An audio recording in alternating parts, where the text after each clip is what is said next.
इस एपिसोड में हम कुछ ऐसे प्रश्नों पर चर्चा करेंगे जो इस प्रसंग से उपजे हैं। तुलसीदास जी ने अपनी कविता में किन किन महान कवियों और दिव्य शक्तियों की वंदना की है और उन्होंने ऐसा क्यों किया। वे कैसे चाहते हैं कि उनकी कविता साधु समाज में सम्मानित हो और इसके पीछे क्या भावना है। तुलसीदास जी ने अपनी कविता की तुलना गंगा जी की कीर्ति से की है, लेकिन फिर भी वे अपनी कविता को भद्दी क्यों मानते हैं। इसके पीछे क्या संदेश छिपा है।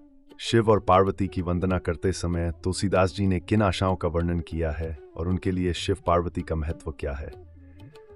तुलसीदास जी किस प्रकार चाहते हैं कि उनकी कविता कलियुग के पापों से रहित होकर सुंदर कल्याण के भागी बनाए।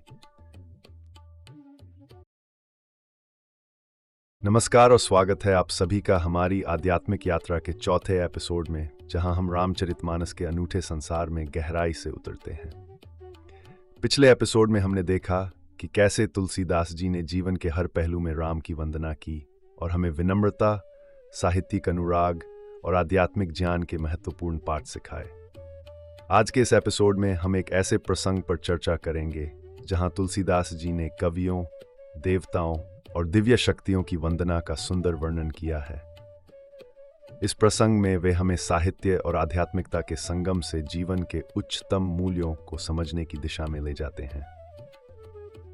तुलसीदास जी ने अपनी कविता के आरंभ में विभिन्न देवताओं और महान कवियों की वंदना की। इस वंदना के माध्यम से वे अपनी विनम्रता और भक्ति का परिचय देते हैं। उन्होंने विशेष रूप से उन सभी श्रेष्ठ कवियों का आदर किया जिन्होंने भगवान रघुनाथ जी के गुणों का वर्णन किया और कलयुग के कवियों को भी सम्मानित किया जिन्होंने भाषा के माध्यम से हरि चरित्रों को उजागर किया। वे चाहते हैं कि उनकी कविता साधु समाज में सम्मानित हो, जिसके पीछे की भावना यह है कि वास्तविक साहित्य वही होता है जिसे ज्ञानी और बुद्धिमान लोग सम्मानित करते हैं। उनकी इस कामना में उनकी कविता की सार्थकता और समाज में उच्च आदर प्राप्त करने की इच्छा स्पष्ट होती है।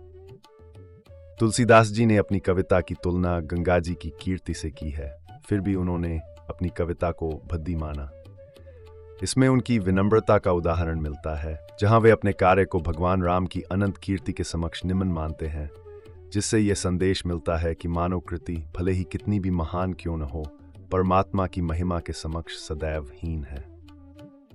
शिव और पार्वती की वंदना करते समय तुलसीदास जी ने उन्हें अपने गुरु और माता पिता के रूप में आदर दिया और अपनी कविता को आनंद और मंगल की मूल बनाने की प्रार्थना की। उन्होंने महर्षि वाल्मीकि, वेद, ब्रह्मा जी, देवताओं, सरस्वती और गंगा जी की भी वंदना की, जो उनकी भक्ति और आदर को दर्शाती है।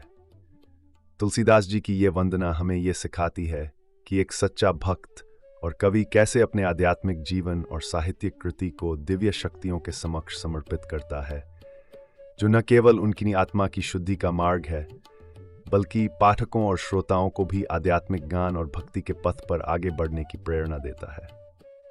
इस चौथे एपिसोड के समापन पर हम आपका धन्यवाद करते हैं कि आपने हमारे साथ इस आध्यात्मिक यात्रा को जारी रखा। हम आशा करते हैं कि आपने इस एपिसोड से कुछ मूल्यवान सीखा होगा और आप हमारे अगले एपिसोड में फिर से हमसे जुड़ेंगे, जहां हम रामचरितमानस की इस अद्भुत यात्रा को और भी आगे बढ़ाएंगे। अगर आपको वीडियो अच्छा लगा हो तो कृपया जय श्री राम कमेंट करें और लाइक बटन दबाएं। हमें कमेंट करके बताएं कि आप और किस प्रकार के धार्मिक सारांश देखना चाहेंगे। कृपया हमारे चैनल को सब्सक्राइब करें ताकि आप इस धार्मिक सामग्री को नियमित रूप से प्राप्त कर सकें। धन्यवाद और नमस्ते।